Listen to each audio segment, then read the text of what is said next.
하나님의 말씀 같이 보겠습니다. 하나님의 말씀 구약성경 민수기 6장 1에서 1절에서 8절까지입니다. 9절까지로 되어 있는데 8절까지입니다.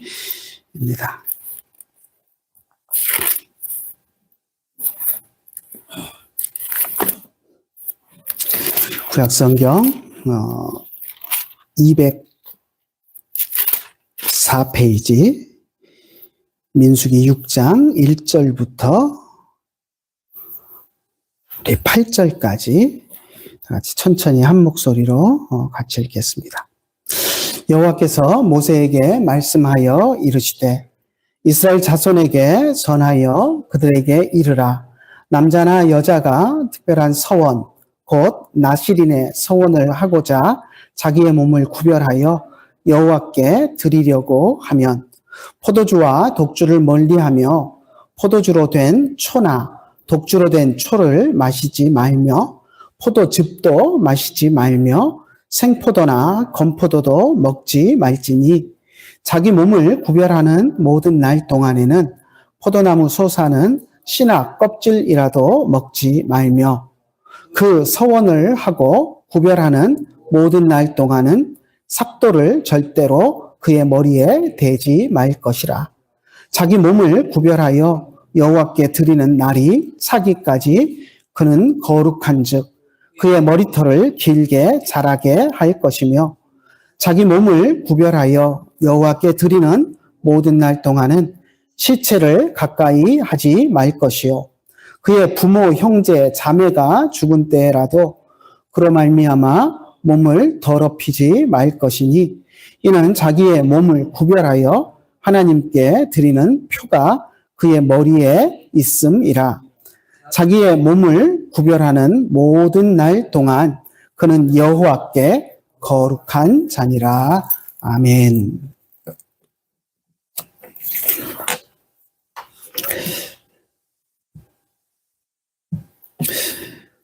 오늘 우리가 읽은 민수기 6장 1절에서 8절 말씀을 가지고 거룩한 나실인의 삶이라는 제목을 붙여보았습니다.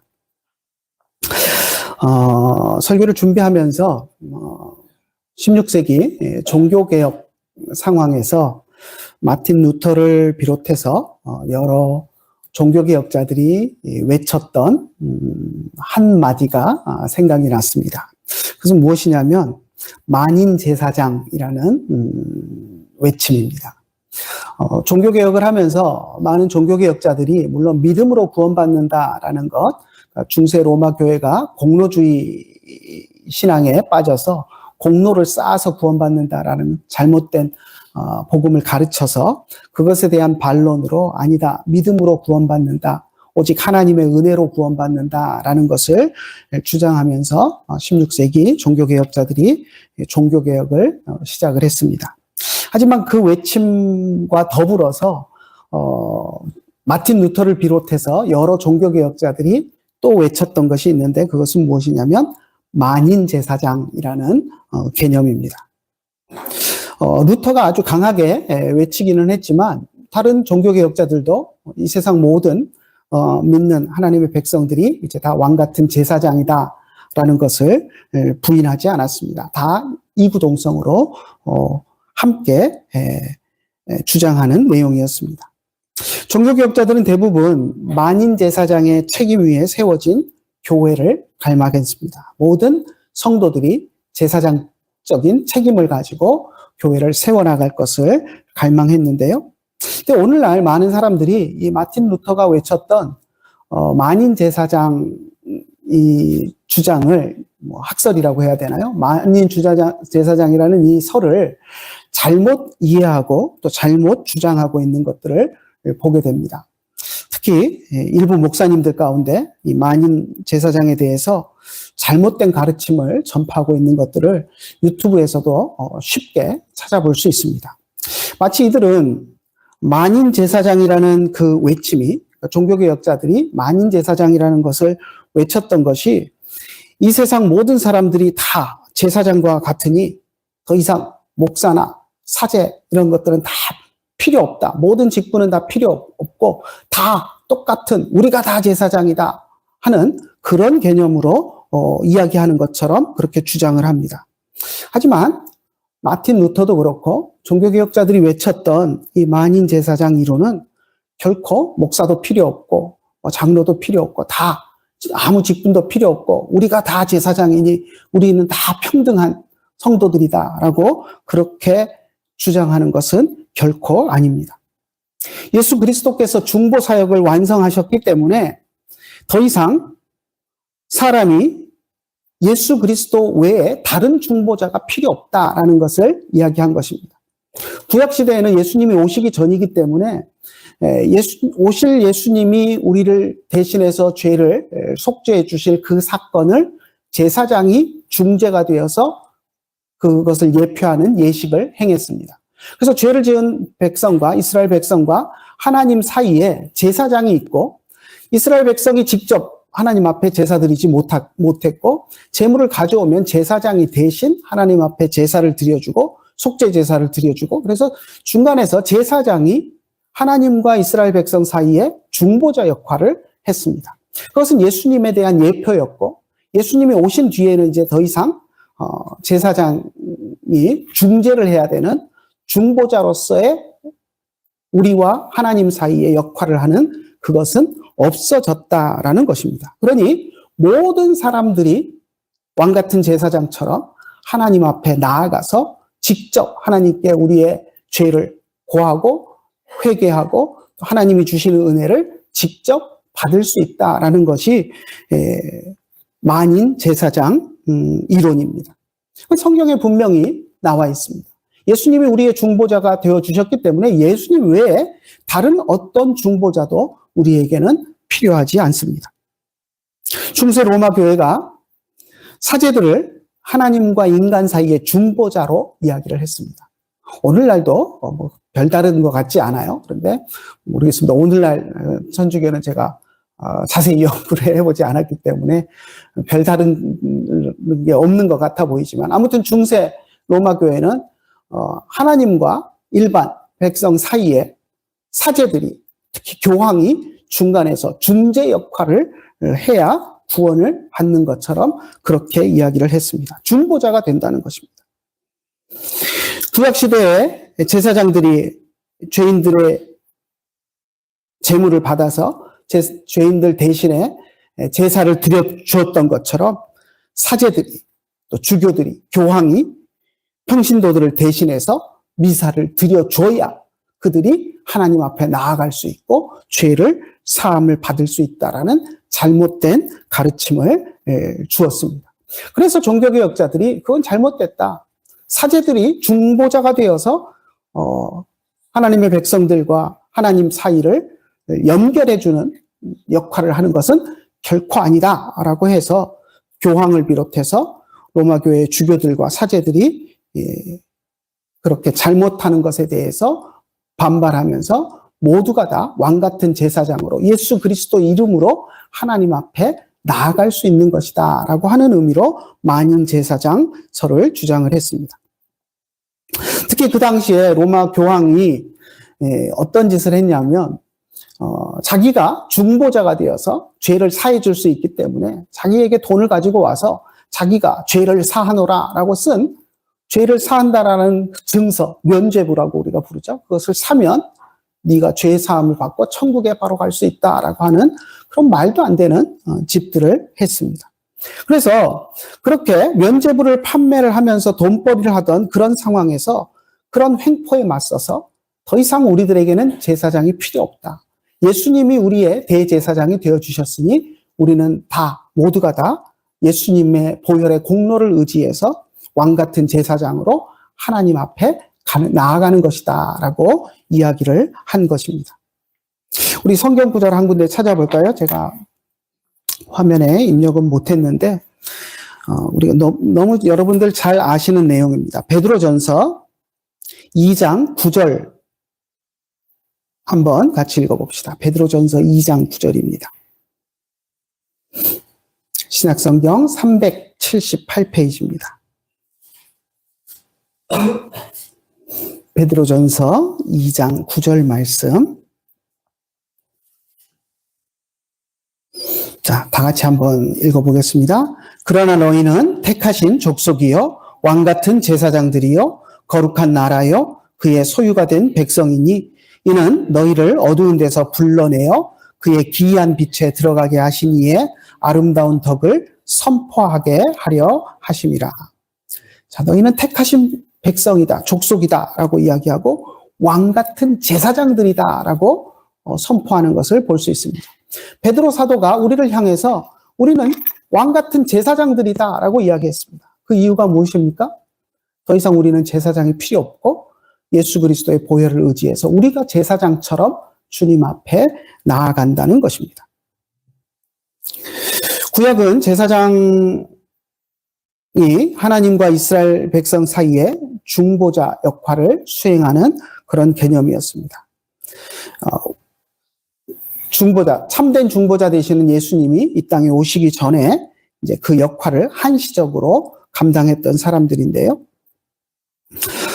아무튼 그렇기 때문에 제사장에게는 특별한 거룩함이 요구가 되었습니다. 제사장이기 때문에 더욱더 거룩해야 된다라는 것이 요구가 되었습니다.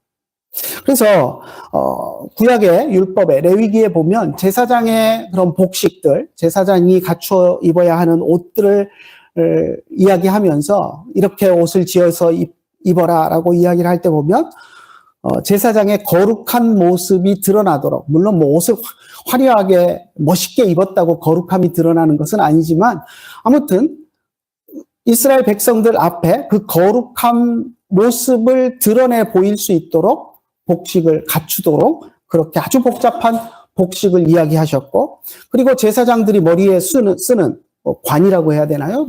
두건이라고 해야 되나요? 머리에 쓰는 관 위에는 여호와께 성결, 여호와께 거룩이라고 하는 단어를 써서 이마에 제일 잘 보이는 곳에 붙이도록 그렇게 명령하고 있는 것을 보게 됩니다.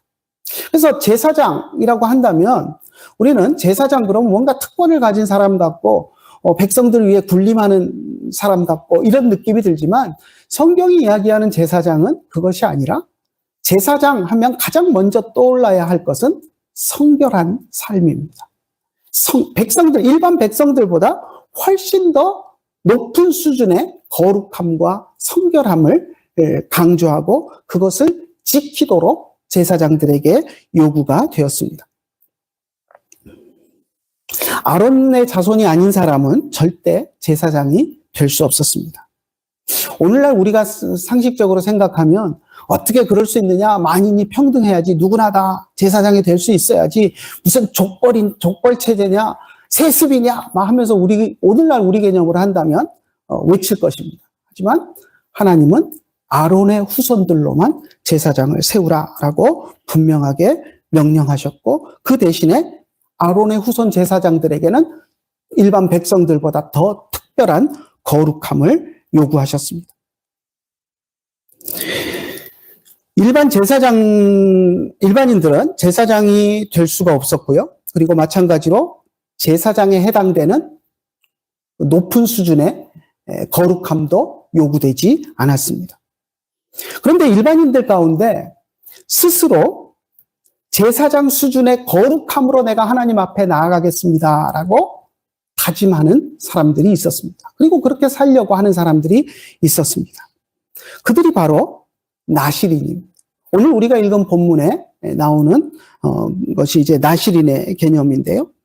하나님께서 특별히 거룩하게 살라고 이만큼 너는 높은 수준의 거룩함을 유지해라라고 요구하지 않으셨는데도 불구하고 스스로 마치 제사장 수준의, 그렇다고 제사장이 될 수는 없습니다. 하나님이 제사장은 아론의 후손들로만 된다고 하셨기 때문에 제사장은 될 수 없지만 내가 제사장은 아니어도 하나님 앞에서 거룩한 삶을 살겠다라고 다짐하는 사람들이 있었습니다. 그들이 바로 나실인입니다.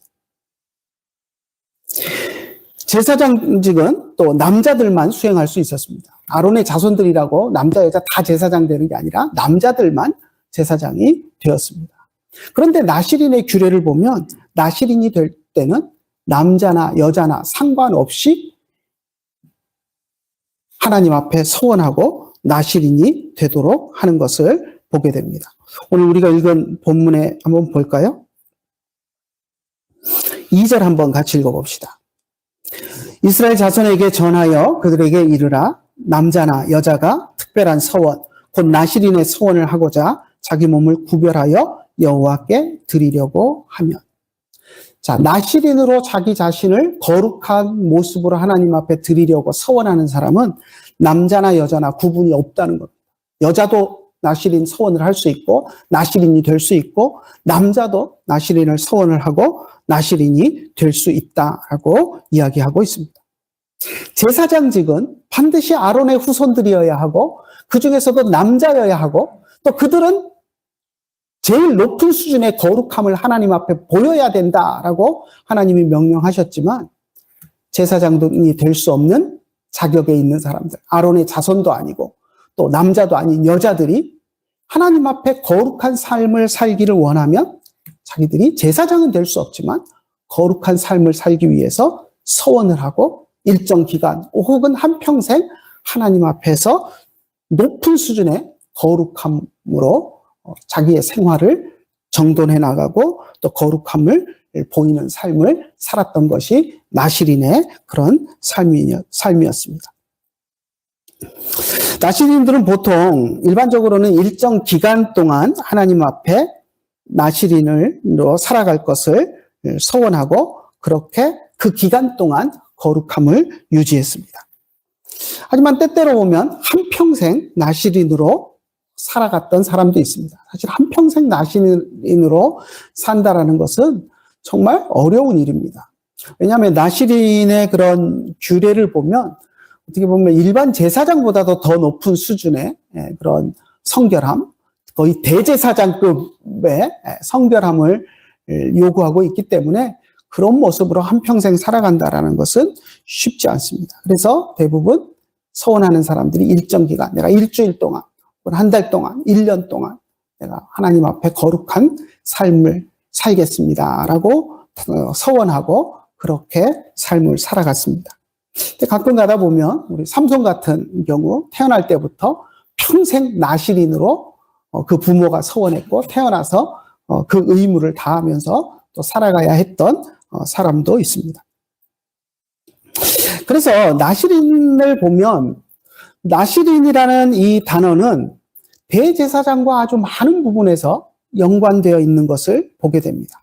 나실인이 제사장은 아닙니다. 그런데 나실인의 모습은 대제사장의 모습, 대제사장의 거룩함과 견줄 만큼 거룩함이 요구되는 그런 면에서 나실인은 대제사장과 비슷한 그런 모습들을 많이 보입니다.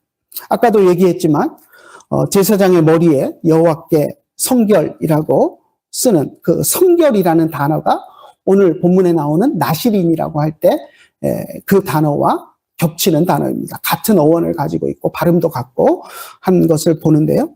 그래서 그렇게 대제사장의 성결과 나실인은 아주 밀접한 연관을 가지고 있습니다. 또 제사장들이 자신의 직계 가족의 시체 외에는 만지지 못하도록 율법은 규정하고 있습니다. 그러니까 제사장으로 수행하는 동안에 다른 사람의 시체를 만짐으로써 부정하게 되는 일이 없도록 시체를 만지지 말라라고 명령을 하시는데요. 그래도 직계 가족이 세상을 떠났을 때는 가족을 돌봐야 되니까 제사장들도 부모나 형제의 시체는 만질 수 있도록 허락이 되었습니다. 그런데 대제사장은 부모 형제가 죽어도 그 시체를 만지지 못하도록 특별한 거룩함으로 자기를 관리하도록 그렇게 명령을 받았는데요. 오늘 우리가 읽은 본문에 보니까 나실인에게 그러한 규제가 주어지는 것을 봅니다. 우리 6절, 7절 한번 볼까요? 6절, 7절. 6절, 7절 같이 한번 읽어봅시다. 자기의 몸을 구별하여 여호와께 드리는 모든 날 동안은 시체를 가까이 하지 말 것이요.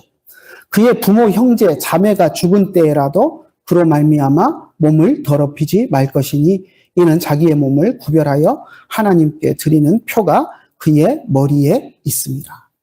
자, 머리를 길렀죠. 우리 앞에 우리가 보진 않았는데 나시린의 소원을 하고 나면 5절에 보면 머리에 삭도를 대지 말라. 그러니까 머리 이발 도구를 대지 말라는 겁니다. 요즘은 옛날에는 삭도 그러니까 칼로 머리를 잘랐지 않습니까? 바리깡도 쓰고 그랬는데 요즘은 이제 이발 도구들이 많이 바뀌었는데 아무튼 삭도를 대지 말라는 것은 머리를 자르지 말라라는 의미입니다. 그러니까 머리가 삼손도 그렇잖아요. 우리가 잘 아는 삼손이 나시린으로서 머리가 길렀고 그래서 그 힘이 삼손의 머리털에서 왔다. 뭐 그래서 드릴라가 어떻게 네 힘이 어디서 왔느냐 해가지고 머리에 내가 어려서부터 머리를 안 잘랐는데 그러니까 머리를 빡빡 밀어가지고 힘을 못 썼다라고 하는데 무슨 머리털 그게 무슨 힘이 있는 거 아닙니다. 무슨 애들 만화 영화의 머털도사처럼 뭐 머리카락 하나 뽑아가지고 그걸로 뭐 도수를 부리고 하는 그런 이야기하고는 차원이 다릅니다. 삼손이 머리를 이야기한 것은 이 머리라는 것이 나시린으로서의 상징이기 때문에 그렇습니다. 하나님 앞에 나는 거룩하게 드려진 사람이다 라는 의미로 머리를 자르지 않았고 그래서 머리가 길게 자랐기 때문에 사람들 앞에 머리가 길다라는 것은 저 사람 나시린이구나. 저 사람 나시린의 소원을 한 사람이구나 하는 것이 드러나는 그런 효과가 있습니다. 그래서 7절에서 하나님께 드리는 표가 그의 머리에 있습니다 라고 이야기한 것은 너 나시린이지 않느냐? 나시린이라는 표가 네 머리에 있다. 모든 사람이 네가 나시린이라는 것을 알고 있는데 그 거룩함을 유지해야 되지 않겠느냐라고 하는 그러한 말인 것입니다. 그래서 나시린이기 때문에 나시린의 서원을 했기 때문에 부모가 세상을 떠나도 부모의 시체조차도 만지지 말고 하나님 앞에서 거룩함을 유지해야 한다라고 이야기를 하고 있습니다. 제가 레위기를 한번 읽어봐 드리겠습니다. 제사장에게 요구하는 조건인데요. 자기 형제 중에 관유로 부음을 받고 위임되어 그 예복을 입은 대제사장은 대제사장입니다. 그의 머리를 풀지 말며 그의 옷을 찢지 말며 어떤 시체든지 가까이 하지 말지니 그의 부모로 말미암아서도 더러워지게 하지 말며. 대제사장은 그만큼 백성을 위한 그 임무가 막중한 겁니다. 늘 성결함과 거룩함을 유지해야 되기 때문에 부모의 상 앞에서도 부모가 죽은 상황에서도 부모의 시체를 만져서 자신의 거룩함이 혹시라도 훼손될까 염려한다면 부모의 시체조차도 만지지 말고 너는 대제사장이 거룩함을 유지해라 라는 것이 하나님의 명령이었습니다. 나시린에게도 마찬가지죠. 너는 나시린의 서원을 했으니 나시린이니 거룩함을 유지해라 라는 것이 하나님의 명령이었습니다. 나시린의 소원이 끝났을 때 나시린 1년 동안 내가 나시린으로 살겠습니다 라고 서원한 경우 서원이 끝나면 이렇게 제사를 드려라 라고 하는 제사의 규례들이 나옵니다. 근데 그걸 잘 살펴보면 대제사장의 위임식, 제사장 위임식을 할 때 이런 제사를 드려라 라고 하나님이 명령하셨던 것과 아주 공교롭게 일치하는 것을 보게 됩니다. 그러니까 대제사장과 나시린이 그런 면에서도 또 유사성을 찾을 수 있습니다. 또 대제사장은 성막 안에 들어가서 하나님을 섬길 때 포도주를 전혀 입에 대지 못하도록 되어 있습니다. 그런데 나시린에게는 하나님이 포도주에 대해서 어떻게 보면 제사장보다 더 엄격한 구분을 합니다. 한번 볼까요? 3절과 4절 한번 같이 읽어봅시다. 포도주와 독주를 멀리하며 포도주로 된 초나 독주로 된 초를 마시지 말며 포도즙도 마시지 말며 생포도나 건포도도 먹지 말지니. 엄청나게 무거운 규정입니다.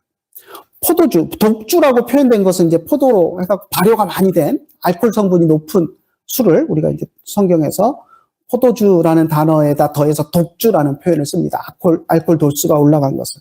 독주도 멀리 해야 되고, 알코올 도수가 올라간 것도 멀리 해야 되고, 또, 포도즙도 마시지 마라. 아직 발효가 안 돼서 그냥 포도즙을 짜는 수준밖에 안 되는 알코올 성분이 거의 없는 그것도 혹시 알코올이 조금이라도 발효돼서 포함되었을지 모르니 먹지 말아라라는 것입니다. 그러니까 술로서 조금이라도 오염될 수 있는 여지를 아예 끊어버리는 그런 명령을 하고 있는 것입니다. 생포도나 건포도, 그럼 생포도가 무슨 술로서의 역할을 할 수 있습니까? 포도 열매 우리가 따먹는 게 말려가지고 건포도 만든 거 그 빵에서 넣어 먹고 하잖아요. 근데 빵에 넣어놓는 그 건포도가 무슨 포도주가 돼서 술이 돼서 우리를 취하게 하고 우리를 오염시킬 무슨 요소가 있습니까? 우리 상식적으로는 전혀 없습니다. 건포도 먹었다고 취하지 않습니다. 포도 아무리 뭐 10송아리 20송아리 갖다 먹는다고 해서 취해가지고 해롱해롱 하지 않습니다. 그런데 철저하게 하여튼 포도주의 근원이 되는 어떤 것들은 쳐다도 보지 말고 손도 대지 말라라는 명령입니다. 4절도 볼까요? 자기 몸을 구별하는 모든 날 동안에는 포도나무 솟아는 씨나 껍질도 먹지 말라. 그러니까 이게 씨를 먹었느냐 안 먹었느냐 껍질을 먹었느냐 안 먹었느냐 이 이야기가 아니고 그만큼 술에 대해서 조심하고 철저히 금해라. 나시린은 그래야 한다라는 것을 말씀해 주고 있는 것입니다. 이렇게 나시린이 어떻게 보면 대제사장보다 더 엄격한 거룩함을 요구를 받았습니다. 그럼에도 나시린 서약을 한 사람이 제사장이 될 수는 없었습니다. 아무리 거룩하게 살아도 그가 제사장이 되기 위해서는 아론의 후손이어야 하고 아론의 후손 중에서도 남자여야 합니다. 그것이 하나님이 정해놓으신 법칙이었습니다. 나시린이 된다는 것은 어떤 지위를 떠나서 하나님 앞에서 내가 거룩한 삶을 살겠다라는 그런 다짐이었습니다. 제사장은 제사장 옷을 입으니까 드러나죠. 누가 봐도 저 사람 제사장이네 하는 것이 금방 드러납니다. 그런데 나시린은 표현을 하지 않으면 잘 드러나지 않습니다. 그래서 일부러 머리를 기르도록 한 것입니다. 요즘 이스라엘 사람들 가보면 그 이스라엘 사람들 가운데 우리가 이제 종교인이라고 하는 사람들이 있습니다. 아무 일도 안 하고 맨날 율법만 읽고 하는 사람들이 있어요.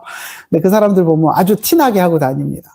그 까만 양복에 까만 중절 탁 쓰고 그렇게 이제 해서 또 팔에는 뭐 이렇게 우리가 보통 맷주자라고 부르는데요. 상자에다가 율법 적어가지고 적은 것을 칭칭 끈으로 감아가지고 이렇게 이만한 상자 하나씩 또 매달고 다니고, 그래서 누가 봐도 저 사람 종교인이구나, 유대 종교인이구나 하는 것을 알 수 있게끔 그렇게 티를 내고 다닙니다.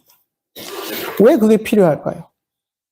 그게 드러나지 않으면 딴 데 가서 무슨 짓을 해도 모르는 겁니다. 그러니까 제사장을 그렇게 복잡한 옷을 입혀놓은 것은 그 옷을 입고 딴짓 못하게 하는 겁니다. 그러니까 사실은 우리 개신교에서는 목사님들이 목사복 이런 거 없습니다. 그죠? 신부님들은 신부 옷이 있어요. 그죠? 그러니까 신부님들이 신부 옷을 입고 늘상 살기 때문에 중들도 스님들도 늘 승복을 입으니까 어디 가서 식당에 가서 밥을 먹어도 사람들이 보면 저 사람 스님이구나, 저 사람 신부님이구나 하는 게 금방 드러납니다. 그러니까 물론 신부님들이야 술도 먹고 스님들도 요즘 고기들 잘 드신다고 하지만 아무래도 그래도 그 옷을 입고 있으면 행동에 스님이 왜 저럴까? 신부님이 왜 저럴까? 하는 눈빛으로 사람들이 보기 때문에 행동에 제약을 받게 됩니다. 그래서 사실 어쩌면 우리에게도 약간의 그런 모습이 좀 필요할 수 있습니다. 그런데 오늘날 우리 목사님들 보면 어디 밖에 나가서 이렇게 생활하는 거 보면 티가 전혀 안 나니까 대화 들어보면 이제 금방 티가 나는데 좀 부끄러운 일들을 서슴없이 하고 다니는 분들이 덜어 있는데, 사실 이 옷이라는 것이 그래서 중요하고 또 머리에 표식이 나고 하는 것들, 나시린이 머리를 기르고 하는 것들은 내가 부끄러운 행동을 하려고 하다가도 사람들이 볼 때 내가 나시린인 거 저 사람들이 대번에 알 텐데 하면 멈추게 됩니다. 그래서 그런 효과로라도 거룩을 유지하게 하기 위해서 하나님은 이렇게 엄격한 규정을 요구하셨습니다.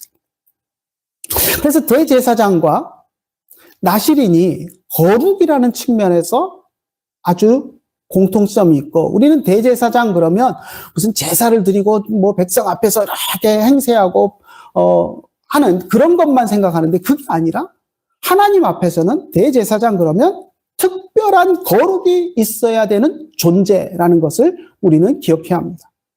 뭐 대제사장이 아니라도 일반 제사장들도 일반 백성들보다는 더 거룩함이 요구되는 위치에 있었고, 하나님이 그것을 요구하셨습니다. 오늘날 우리들에게도 하나님께서 너희는 왕 같은 제사장이다라고 말씀을 하셨을 때 우리에게 무엇을 말씀하시겠습니까? 우리에게 너희는 거룩해야 된다라는 것을 말씀하고 있는 것입니다. 너희는 특별히 더 거룩해야 된다. 너희는 제사장 아니냐? 너희가 제사장이라면 제사장에 걸맞는 거룩함을 가져야 한다라는 것을 우리에게 이야기하는 것입니다. 우리 종교개혁자들이 500년 전에 만인 제사장을 외쳤습니다. 그것에 따라서 그 이론이 맞습니다. 우리 만인 제사장입니다. 모든 사람이 하나님 앞에 제사장입니다. 거룩한 제사장입니다. 그럼 그 의미가 무엇일까요? 그래, 내가 제사장이니 하고 어깨에 뽕 주고 힘 탁 주고 거들먹거리면서 너나 나나 제사장 똑같은 제사장인데 하고 어깨에 힘 주고 다니라는 이야기입니까? 아닙니다. 제사장에 걸맞는 거룩한 삶을 살라는 것입니다. 그런데 오늘날 만인 제사장을 써먹는 사람들 보면 거룩함과는 거리가 멉니다. 내가 제사장이니 하나님 앞에 제사장이니 하나님이 나를 거룩한 제사장으로 세우셨으니 내가 제사장에 걸맞는 거룩한 삶을 살아야 되겠다라고 하는 다짐이 있는 것이 아니라 하나님이 교회 안에 세우신 직분자들을 짓누르는 데 사용합니다.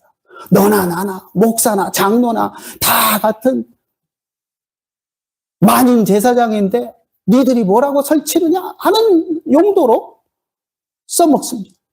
자기가 제사장급 거룩한 삶을 살려고는 전혀 노력하지 않고 무슨 제사장이 계급인 것처럼 생각하고 나도 높은 계급이다 하는 식의 이야기들을 하고 있습니다. 하지만 그것은 하나님이 제사장을 왜 세우셨는지, 또 우리에게 왜 거룩한 왕 같은 제사장이라고 이름을 지어주셨는지 전혀 이해하지 못하는 데서 오는 잘못된 생각들입니다. 500년 전에 우리 종교개혁자들이 우리를 향해서 우리는 왕 같은 제사장이다. 물론 2000년 전에 베드로 사도가 먼저 이야기를 했죠. 너희는 왕 같은 제사장이다. 그리고 우리는 더 이상 중보자 없이도 예수님의 보혈을 의지해서 하나님 앞에 나아갈 수 있는 존재가 되었고, 또 하나님은 우리를 단순히 너희들이 중보자 없이도 나한테 나올 수 있어. 이제 중보자가 필요 없게 됐어. 이것만 이야기하는 것이 아니라 우리에게 너희는 거룩한 제사장이다. 왕 같은 제사장이다. 라고 말씀을 하십니다. 그 핵심은 어디에 있습니까? 제사장 필요 없다. 여기에 있는 것이 아니라 너희가 제사장이고 너희가 제사장적 거룩함으로 살아야 한다라는 것을 이야기하고 있는 것입니다. 하나님 앞에 우리는 거룩한 제사장으로 살아야 할 사람들입니다. 그것도 대제사장급으로. 마치 구약시대 나실인들이 하나님 앞에 자기를 서원하고 자기는 제사장이 될 수 있는 혈통이 아니어도 하나님 앞에 제사장이라는 직책은 내가 못 받아도 제사장이 행하는 거룩한 삶을 내가 그대로 따라서 나도 그 거룩함에 동참하고 싶습니다. 라고 하면서 나실인 서원을 하고 그 거룩한 삶을 살려고 노력했던 것처럼 우리 안에도 거룩한 삶을 살려고 하는 노력이 있어야 됩니다. 그런데 우리는 거꾸로 돼서 거룩한 삶을 살려고 하는 그 제사장급의 거룩한 삶에는 전혀 관심이 없고 만인 제사장이다라고 하면서 목사나 나나 똑같다라고 하면서 아우성치면서 교회를 허물려고 하는 그런 행동들을 하고 있는 것들을 보게 됩니다. 우리는 왕같은 제사장들입니다. 우리에게 하나님은 제사장급의 거룩함을 요구하십니다. 우리의 삶을 한번 돌아봅시다. 우리가 과연 제사장급의 거룩함으로 살아가고 있는지. 하나님 앞에서 우리 나실인의 서원의 내용들을 보면서 구약시대에도 제사장이 아니더라도 거룩한 삶을 살기 위해서 나실인의 서원을 하고 거룩한 삶을 살았던 나실인들이 있었던 것처럼 오늘날도 우리가 왕같은 제사장으로 하나님의 부르심을 받았다면 우리가 제일 먼저 해야 될 것은 하나님 앞에 제사장급의 거룩함을 소유하고 거룩한 모습으로 하나님 앞에 살아가야 한다라는 것을 잊지 말고 거룩한 그리스도인의 모습으로 살아가려고 노력하는 저와 여러분들이 되시기를 간절히 축원합니다. 기도하겠습니다. 하나님 아버지 은혜를 감사합니다. 저희들을 사랑하여 주시고 하나님의 백성으로 불러주심을 감사합니다. 이제 더 이상 우리에게는 중보자가 필요 없고 예수 그리스도가 유일한 우리의 중보자가 되어주심으로 우리에게 제사장이 필요 없고 우리가 왕같은 제사장이 되었음을 분명히 고백합니다. 하지만 그 의미는 우리에게 거룩을 보이라라는 하나님의 명령이심을 우리의 마음속에 새깁니다. 구약시대에 제사장이 될 수 없었던 사람들 가운데도 제사장은 될 수 없어도 거룩함을 따라 살기를 원하는 제사장과 같은 거룩한 삶을 살기를 원했던 사람들이 나실인의 서원을 하고 하나님의 백성으로서 하나님 앞에서 거룩한 삶을 살려고 노력했던 모습을 우리가 또 생각합니다. 하나님, 우리를 하나님께서 거룩한 제사장으로 왕같은 제사장으로 불러주셨사오니 우리가 그에 걸맞는 거룩한 삶을 살아갈 수 있도록 은혜를 더하여 주시옵소서. 우리에게 주신 거룩함 우리가 잃어버리지 않도록 날마다 우리를 하나님의 말씀 가운데 쳐서 복종시키며 거룩함을 회복하려고 노력하는 우리들이 될 수 있도록 은혜 베풀어 주시옵소서. 예수님의 이름으로 기도드리옵나이다. 아멘.